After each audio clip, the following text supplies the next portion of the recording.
Welcome to week 4 of Old Testament Survey. You're doing great work and a great job. Keep up the hard work. I know middle of the class, sometimes you can get a little tired and it's a little hard and there's a lot of reading. And if you're taking multiple classes in ministry and family and different things going on, I'm praying for you. Please reach out if I can help you in any way. Reading this week, you're going to read in Essence and in Drama of Scripture.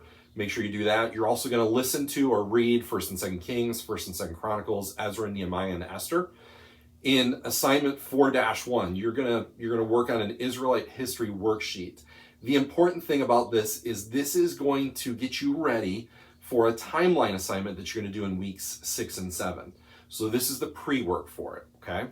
So what you're going to do is you need to have a minimum. That means no less than 35 people, places, and events from the Old Testament, okay?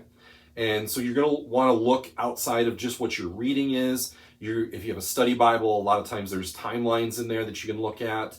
You can go to a Bible handbook. You can go to an Old Testament survey book. You can go to a chart book that has charts of the Old Testament.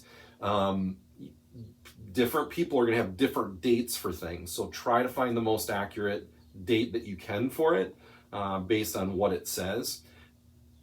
As you do that, you're going to put those into the worksheet and you're going to have at least 35 of them. I would encourage you to do more. It'll mean less work in week 6 and 7 when you have to do the timeline, okay? So assignment 4-2 is your quiz on the Bible books that you have read or listened to this week. And then you have a discussion board, which is really just about applying Esther. And want this to be practical. And so as you answer the questions that are in the instructions, I want you to support your viewpoint from Scripture.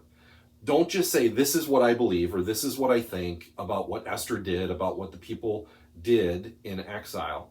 What I want you to do is support it from Scripture. And so if you take a viewpoint, I want you to support it from Scripture and make reference to that. Don't have to put whole verses in there, but at least put the reference in there that says, hey, I think this speaks to it and explain why.